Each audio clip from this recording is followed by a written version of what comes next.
Welcome. So in this tutorial, I'm going to show you how to stop other users from tagging you on TikTok.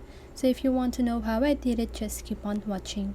So first of all, if you are using Android phone, don't worry because the process is the same as long as you have the TikTok app. So now let's get started. So first of all, you want to open your TikTok app and go to your profile by clicking your profile button at the lower right corner of your screen. And now you want to click on the menu button or the three little lines on the upper right corner of your screen and choose Settings and Privacy.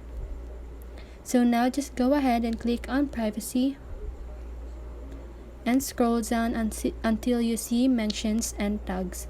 So just go ahead and click on that and choose Tags. So here you need to make sure that you chose No One. That means no one can tag you on their videos, okay? So that is how you do it. I hope this video helped you, and if it did, make sure to like, subscribe, and hit the bell notification so you won't miss a video. See you in the next one and have a great day.